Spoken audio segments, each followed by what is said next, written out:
விஜய்னா வெற்றி வெற்றி தான். பெண்களை யார் இழிவுபடுத்தினாலும் அவர்களுக்கு மன்னிப்பு கிடையாது. செய்யாதே அப்படின்ற இந்த திரைப்படத்தில் அண்ணன் எங்களோட அண்ணன் ராஜா அவர்கள் நடித்திருக்கிறார்கள் என்பதற்காக நான் இந்த திரைப்பட ஆடியோ லான்ச்சுக்கு வந்தேன். இது போதைப் பொருளை தடுப்பதற்கும் மருத்துவத்துறையில் உள்ள தவறுகளை சுட்டி காண்பிப்பதற்குமான படம். அதனால் மருத்துவத்துறை சார்ந்தவர்கள் நாங்கள் வந்து இந்த படத்தை ஆரம்பித்திருக்கிறோம். நல்ல படம், அது வெற்றி பெற வேணும். நான் ஏற்கனவே சொன்ன மாதிரி ராஜா அண்ணன் நடிச்சிருக்காரா அப்படின்னு எல்லாரும் கேட்டாங்க. திரைப்படத்துறையில் உள்ளவங்கெல்லாம் அரசியலுக்கு வரும்போது அரசியல் துறை சார்ந்தவர்கள் நடிக்க வேண்டி வந்துடுது அப்படின்னு நான் நினைக்கிறேன். அதனால் நல்ல படம். அதனால் எனக்கு திரைப்படம் பார்க்குற ரொம்ப பழக்கம் இல்லை, ஆனால் நல்ல படங்களை பார்ப்பதுண்டு. அதனால் இந்த படத்திற்கு நான் வந்தேன். விஜய் என்றாலே வெற்றி அப்படின்னு பேசியிருக்கீங்க. விஜய்க்கு ஆதரவான கருத்துக்களை தெரிவிக்கிறது போல இருக்கு அப்படின்னு சொல்றாங்க.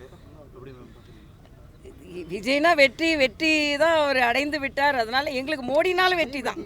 அதனால் மோடி பல மாநிலங்களில் வெற்றி பெற்றவர். அதனால் நாங்கள் விஜய் வெற்றின்னு சொன்னால் மோடி அவர்கள் வெற்றியை நாங்கள் சொல்லாமல் இல்லை. எங்களை பொறுத்த வரைக்கும் மோடி அவர்கள் வெற்றி. ஆனால் விஜய் என்ற வார்த்தை தமிழ்நாட்டில் தமிழில் வெற்றி என்ற வார்த்தை. அதனால் எல்லாத்துலேயும் வெற்றி போட்டக்கூடாது. அவரோட பட்ஜெட்டில் பார்த்தீங்கன்னா 150 திட்டங்களுக்கு வெற்றின்னு பெயர் வைத்திருக்கிறாங்க. வெற்றி பெற்றது சரிதான், ஆனால் அதுக்குன்னு எல்லா திட்டத்துக்கும் வெற்றின்னு பெயர் வச்சு உங்கள் வெற்றி கழகத்தை நிலைநிறுத்துறதும் தப்புன்றது நான் இங்கே சொல்லிக்கொள்கிறேன். பட்ஜெட்டு கொஞ்சம் ஏமாற்றமான பட்ஜெட் தான்ப்பா. ஏன்னா ரொம்ப எதிர்பார்ப்பு அதிகமாக இருந்தது. நான் நேற்றே சொல்லியிருந்தேன், ரொம்ப எதிர்பார்த்த பட்ஜெட் ஏமாற்றத்தை தந்திருக்கிறது. ஆனாலும் முதல் பட்ஜெட் என்ற வகையில் அவங்க இன்னும் தன்னை மேம்படுத்தி கொள்ளலாம். அதனால் இன்னும் நிறையா பிரச்சனைகளுக்கு அவங்க தீர்வு சொல்லணும். வாக்குறுதி கொடுத்தா எப்போவுமே அதை நிறைவேற்றுவதற்கான எண்ணம் இருக்கணும். அந்த வாக்குறுதி கொடுத்த நிறைவேற்றுவதற்கான திட்டங்கள் எதுவும் அறிவிக்கலை. வேளாண் பட்ஜெட்லேயும் சரி, மற்ற பட்ஜெட்லேயும் சரி, முதல்ல குறை கூறுகிறோம் என்று நினைக்க வேண்டாம். இது சரி செய்ய வேண்டும் என்று ஒரு கன்ஸ்ட்ரக்டிவ் கிரிட்டிசிசமாக இதை எடுத்துக்கொள்ள வேண்டும் என்பது எனது கருத்து. என்னை பொறுத்த மட்டும் அரசாங்கம் இதற்கு முன்னால் பெண்களை யார் இழிவுபடுத்தினாலும் அவர்களுக்கு மன்னிப்பு கிடையாது என்பதை சமீப காலத்தில் சட்ட நடவடிக்கைகள் வலியுறுத்துகிறது. அதே மாதிரி பொன்முடி அவர்கள் இந்து மதம் சார்ந்த தெய்வங்களை இழிவாக பேசியதினால் இன்றைக்கு சட்டத்தின் முன் நின்று அவர் வழக்காடு மன்றத்தினால் உடனே அவர் தண்டிக்கப்பட இருக்கிறார். ஆக இதையெல்லாம் பார்க்கும்போது எந்த மத உணர்வையும் எந்த மத நம்பிக்கையையும் உதாசீனப்படுத்துவதும் அவர்களை புண்படுத்துவதும் கூடாது என்பது எனது கருத்து. மதச்சார்பின்மை என்பது எல்லோருக்கும் மதச்சார்பின்மை தான். அது இந்து மதத்தை சார்ந்தவர்கள் உணர்வுகளுக்கும் மதிப்பு கொடுக்கணும், மற்ற மதத்தை சார்ந்தவர்களுக்கும் மதிப்பு கொடுக்கணும். ஆனால் தொடர்ந்து இந்து மதத்தின் உணர்வுகள் மறுக்கப்படும் பொழுது தான் அது மதச்சார்பின்மை என்ற பெயர் தமிழ்நாட்டில் பல ஆண்டுகளாக பயணித்து வருகிறது. இன்று அதற்கு ஒரு முற்றுப்புள்ளி வருவதற்கான காரணங்கள் எல்லாம் ஏற்பட்டிருக்கிறது. அதனால் அனைவரும் சமமாக பயணிக்க வேண்டும் என்பது எனது கருத்து. தேங்க்யூப்பா. நன்றி தம்பி. அனைவருக்கும் வணக்கம். முதல்ல நமது ராஜா அண்ணனை மிகவும் பாராட்டுகிறேன். ஏன்னா எங்களோடு அரசியல் பயணித்து கொண்டிருந்தவர் இன்று திரைத்துறையில் பயணிக்கிறார். திரைத்துறையில் பயணித்தவங்கெல்லாம் அரசியலுக்கு வரும்போது அரசியலை சார்ந்தவர்கள் எல்லாம் திரைத்துறைக்கு வர வேண்டிய ஒரு சூழ்நிலை ஏற்படுகிறது என்பதை மரியாதைக்குரிய ராஜா அவர்கள் இதை தயாரித்ததும் டைரக்ட் செய்தது நீங்கள் தானே.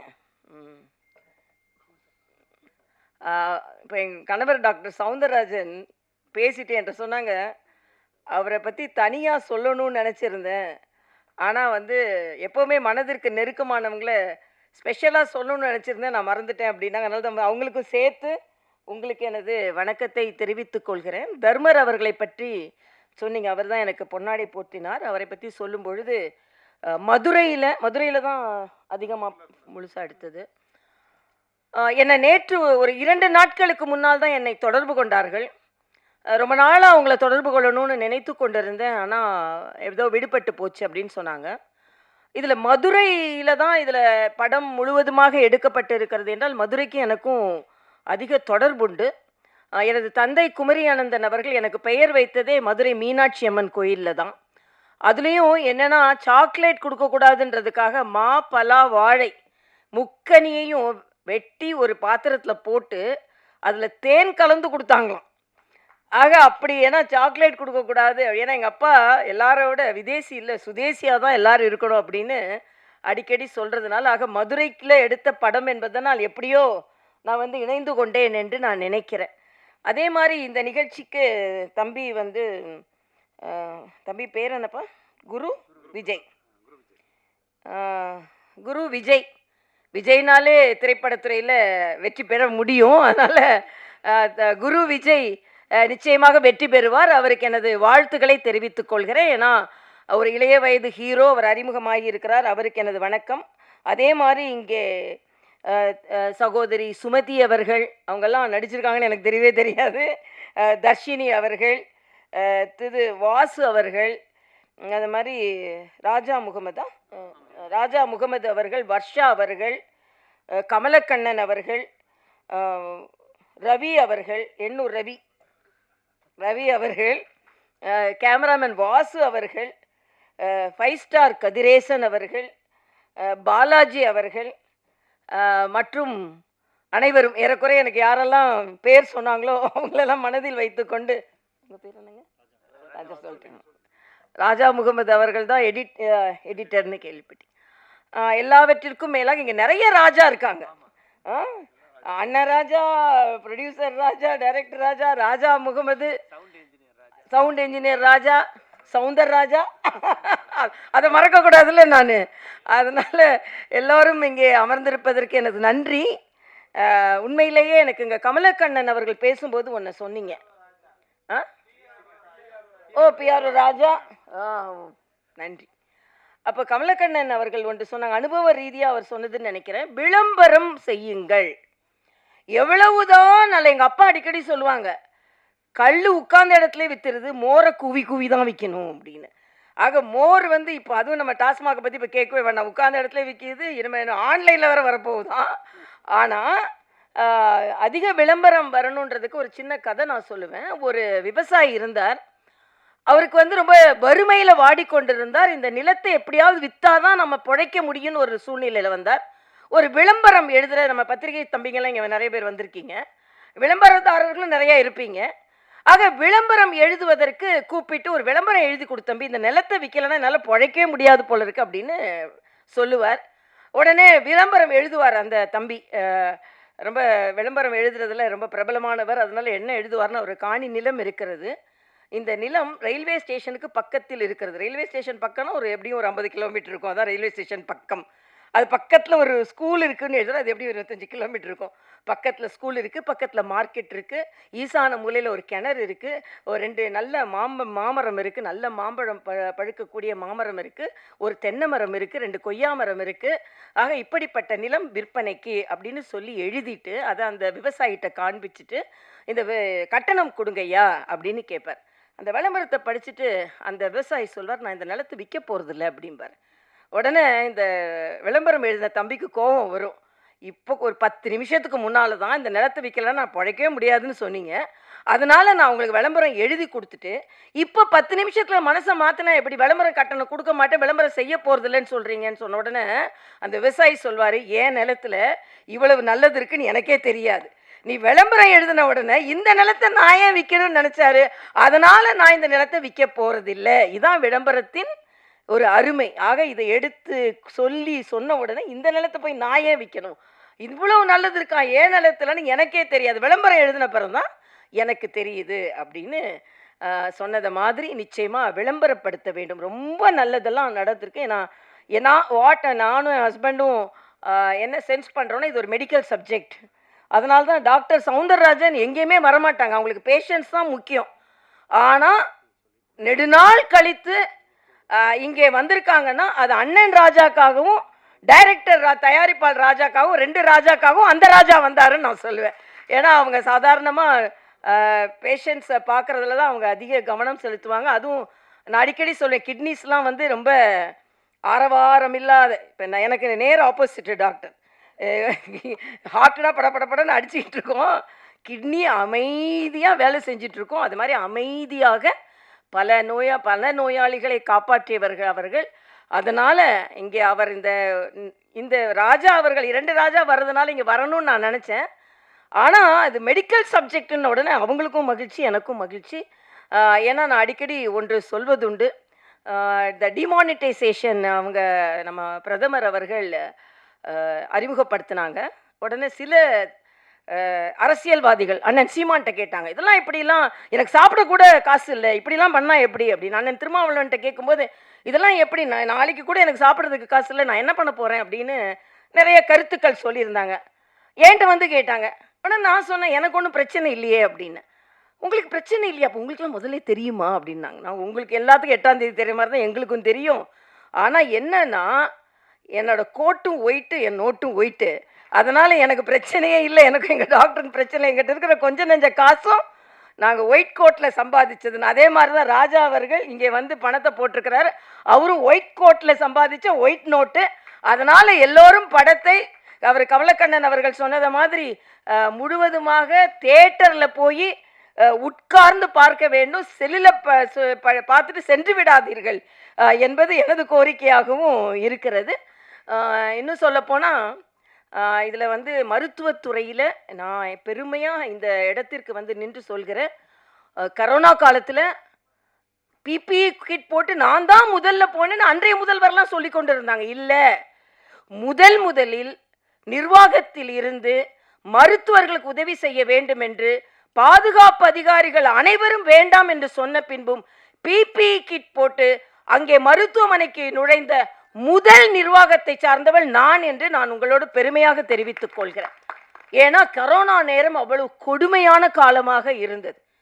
தெலுங்கானால ஒரே நேரத்தில் 30 மருத்துவர்கள் பாதிக்கப்பட்டார்கள். டாக்டர் ஸ்ட்ரைக் பண்றாங்க, நாங்க ஏன் பாதிக்கப்பட வேண்டும் என்று. அப்பொழுது மருத்துவர்கள் ஸ்ட்ரைக் பண்ணா நோயாளிகள் எல்லாம் பாதிக்கப்படுவார்கள், அவர்களுக்கு தைரியம் சொல்லணுன்றதுக்காக நான் பிபிஇ கிட் போட்டு எனது பாதுகாப்பு அதிகாரிகள் மறுத்த பின்பும் நான் அங்கே சென்றேன். இதில் மரியாதைக்குரிய பாரத பிரதமர் அவர்களை நான் சொல்லியே ஆக வேண்டும். பிபிஇ கிட் சைனாலிருந்து வந்த பிபிஇ கிட்னால தான் 30 டாக்டர்களுக்கு வந்தது. அன்று கரோனா ஆரம்பித்த நேரத்தில் பிபிஇ கிட்டே தயாரிக்காத ஒரு நாட்டில் ஒரே நாளில் 2 லட்சம் பிபிஇ கிட் தயாரிக்கும் அளவிற்கு இந்த நாட்டை முன்னிறுத்தினார் என்றால் அது பாரத பிரதமர் அவர்கள் தான். ஆக கரோனா நேரத்தை நான் இங்கே நினைவு கூறும் பொழுது பாரத பிரதமர் அவர்களை நினைவு கூறாமல் இருக்கவே முடியாது. அதே மாதிரி தான் தடுப்பூசி. 150 நாடுகளுக்கு தடுப்பூசி கொண்டு போனோம் என்றால் அதற்கு பாரத பிரதமரின் அந்த முயற்சி தான் காரணம். அதில் முதலில் அந்த தடுப்பூசியை உருவாக்கியவர் நம் தமிழ்நாட்டை சார்ந்தவர், குடியாத்தத்தை சார்ந்தவர், பாரத் பயோடெக்காரர்கள். ஹைதராபாத்ல இருந்தாலும் தமிழ்நாட்டை சார்ந்தவர்கள். ஆக உலகத்திற்கே தடுப்பை கொடுத்தது யார் என்றால் தமிழ்நாட்டை சார்ந்தவர்கள். இங்கே அண்ணன் ராஜா அவர்கள், 2 அண்ணனும் எனக்கு அண்ணன் தான், அதனால் அண்ணன் ராஜா அவர்களை ஒரு வார்த்தை வருது, ஆட்சியே போனால் கூட போதையை ஒழிக்க முடியவில்லை என்றால் ஆட்சியே போனாலும் பரவாயில்லை என்று சொல்லக்கூடிய தைரியம் பாரதிய ஜனதா கட்சிக்காரர்களுக்கு மட்டும்தான். எப்படினாலும் ஆட்சியை பிடிச்சிடலாம் அப்படின்னு இல்லை. மக்களுக்கு கெடுதல் வருகிறது என்றால் எங்களுக்கு எதுவுமே தேவையில்லை என்று தான் நாங்கள் எல்லாம் பணியாற்றி கொண்டிருக்கிறோம். இந்த சமுதாயம் அதையும் உணர்வார்கள் என்று நான் நினைக்கிறேன். அதனால ஒரு நல்ல நிகழ்ச்சி. மருத்துவத்தில் சம்பாதிச்சு இங்கே திரைப்படம் எடுத்திருக்கிறார். நான் அடிக்கடி ஒன்று சொல்வதுண்டு. நான் ராமச்சந்திரா மருத்துவக் கல்லூரியில் பணியாற்றி கொண்டிருக்கும் பொழுது ஒரு நோயாளி ரொம்ப கவலையாக இருந்தார். அவர்கிட்ட கேட்டேன், ஏங்க இவ்வளோ கவலையாக இருக்கீங்க, என்னாகுமோன்னு கவலைப்படாதுங்கன்னு சொன்னேன். அதுக்கு அந்த நோயாளி சொன்னார், என்னாகுமோன்னு கவலைப்படலை டாக்டர், எவ்வளோ ஆகுமோன்னு தான் எனக்கு கவலையாக இருக்கிறது என்று சொன்னார். ஆக எல்லா டாக்டரும் அப்படி கிடையாது. நாங்கள் எல்லாருமே சேவையில் மருத்துவம் பார்ப்பவர்கள். எங்கள் டாக்டர்லாம் பார்த்திங்கன்னா கிட்னி டிரான்ஸ்பிளான்ட்டு நிறையா நாளில் ஃப்ரீயாக பண்ணி கொடுக்குறாங்க. அதனால் நாங்கள் எல்லாருமே ஒரு நியாயமான மருத்துவர்கள். அதனால தான் அநியாயமான மருத்துவர்களை பார்த்தவுடன் கோபம் வந்திருக்கிறது இவர்களுக்கு. அதனால் இதை பார்த்த உடனே மருத்துவர்கள் எல்லாருமே இப்படி தான் நினச்சிடாதுங்க. நல்ல மருத்துவர்கள் இருக்கிறார்கள் என்பதற்கு ஆரம்பமாகவே சொல்வதற்காகத்தான் நாங்கள் எல்லாம் இங்கே வந்திருக்கிறோம் என்று நான் நினைக்கிறேன். அதனால் நிச்சயமாக இந்த படம் வெற்றி பெற வேண்டும். எனக்கு ரொம்ப சினிமா பார்க்குற பழக்கம் கிடையாது. ஒருத்தர் வந்து இது விளையாட்டாக சொல்கிறேன், ஒருத்தர் வந்து ஒரு கதை எழுதிட்டு முடிக்க முடியாமல் ஒரு டாக்டரை கூப்பிட்டாராம். எனக்கு கதையை முடிக்க முடியலைங்க அப்படின்னு, நீங்கள் கொஞ்சம் வாங்கன்னாராம். உடனே டாக்டர் சொன்னாராம், எங்களை பேஷண்ட்ஸை பார்க்க தானே கூப்பிடுவாங்க, நீங்கள் ஏன் கதையை முடிக்கிறதுக்கு என்ன கூப்பிட்றீங்கன்னு, நிறைய பேர் கதையை நீங்கள் முடிச்சிருக்கீங்க, அதனால் உங்களை நான் கூப்பிட்றேன் அப்படின்னு சொன்னாராம். அப்படிப்பட்ட டாக்டர் நாங்கள் கிடையாது. ஆனாலும் இந்த இந்த கதையை வளர்க்குறதுக்கும் கதையை நல்லா நடத்துறதுக்கும் நாங்கள் இங்கே வந்திருக்கோம். எல்லாத்துக்கும் மேலே நான் பிரதானமாக இங்கே வந்தது ராஜா அண்ணனுக்காக. ராஜா அண்ணன் நாங்கள் எல்லாரும் ஒரு ஒரு அரசியல் கட்சியிலிருந்து எல்லாரும் எவ்வளவோ லாபகரமாக, அரசியல் என்றாலே அது பட்டத்திற்கும் பதவிற்கும் சம்பாத்தியத்திற்கும் என்று இல்லாமல் கொள்கைக்காக தனது வாழ்நாளில் உரக்க குரல் கொடுத்து கொண்டிருக்கும் தர்ம போராளிக்காக நாங்கள் இங்கே வந்தோம் அப்படின்றதுல நான் பெருமை அடைகிறேன். அது மட்டும் இல்லை, டாக்டர் சவுந்தரராஜன் அவர்களை எந்த நிகழ்ச்சிக்கும் நான் கூட்டிகிட்டு வரமாட்டேன். ஏன்னா நான் ஹோம் மினிஸ்டர்னு சொன்னால் ஹோம் மினிஸ்டர் கொஞ்சம் ஸ்ட்ரிக்டாக இருந்தால் தான் நல்லது. ஆனாலும் அவர்களும் வந்தார்கள் என்றால் உண்மையிலேயே 2 ராஜாக்களுக்கும் நாங்கள் வணக்கம் செலுத்துவதற்காக நான் மறுபடியும் சொல்கிறேன். எல்லா தமிழ்நாட்டு மக்களுக்கு நான் கேட்டுக்கொள்கிறேன், இந்த படத்தை தியேட்டரில் சென்று பார்த்து நல்லதை நல்லவர்களுக்காக, டூஸ் அண்ட் டோன்ட்ஸ், இது ரொம்ப நல்ல பேர், செய்யாதே, நல்லதை செய், நல்லது இல்லாததை செய்யாதே என்பதான் வரும்னு நான் நினைக்கிறேன். அப்படி தான் இருக்க முடியும். ஆனால் அரசியல்வாதி அப்படி சொல்ல முடியாது. அரசியல்வாதி நல்லதை செய்வாங்கன்னு சொல்ல முடியாது. இல்லை செய் அப்படின்னா எதையோ செய், செய்யாதேனா நல்லதை செய்யாதே அப்படின்னு கூட அரசியலில் இருக்கவங்களை எடுத்துக்கொள்ளலாம். ஆனாலும் ஒரு நல்ல திரைப்படத்தை பார்த்ததில் என் அப்பா அடிக்கடி ஒன்று சொல்லுவாங்க, ஒரு சின்ன ஜோக் மாதிரி சொல்லுவாங்க. இந்த கலப்படம் சொன்னாங்க, அதில் நான் வந்து டயலாகை பார்த்து தெரிஞ்சு கொண்டேன். ஏதோ ஒரு மருந்துகளை வைத்துலாம் அவங்க வியாபாரம் செய்கிறார்கள் என்று. அந்த நேரத்தில் கலப்பட மருந்துகள் அதிகமாக வந்து கொண்டிருந்த நேரம், ஒரு நோயாளி டாக்டர்கிட்ட போகிறாரு. டாக்டர் மருந்து எழுதி கொடுக்குறாரு. அதனால் எங்கள் அப்பா அடிக்கடி சொன்ன ஒரு சின்ன இது, அந்த காலத்தில் கலப்பட மருந்து வந்து கொண்டிருந்த நேரத்தில் டாக்டர்கிட்ட போங்க, ஏனென்றால் டாக்டர் பிழைக்க வேண்டுமல்லவா. டாக்டர் கொடுத்த மருந்து சீட்டை கொண்டு மருந்து கடைக்காரரிடம் கொடுங்கள், மருந்து கடைக்காரர் பிழைக்க வேண்டுமல்லவா. மருந்து கடைக்காரர் கொடுக்கின்ற மருந்தை தயவு செய்து சாக்கடையில் கொட்டி விடுங்கள், ஏனென்றால் நீங்கள் பிழைக்க வேண்டும் அல்லவா.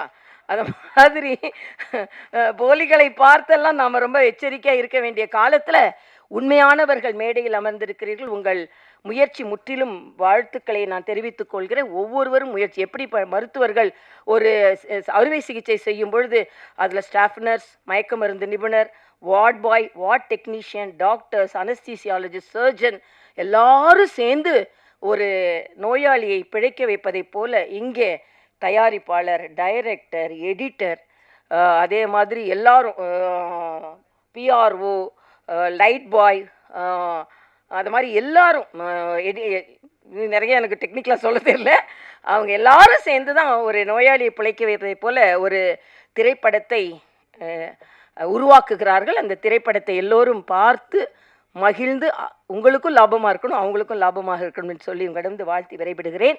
இந்த திரைப்படம் மிகுந்த வெற்றியை பெற வேண்டும். சுமதி அவர்கள் சொல்லும்போது சொன்னாங்க, எல்லாரும் நம்ம வெற்றி விழாவில் வருவோம் என்று. இந்த திரைப்படம் வெற்றி விழாவை கொண்டாட வேண்டும் என்று வாழ்த்தி விடைபெறுகிறேன். நன்றி, வணக்கம்.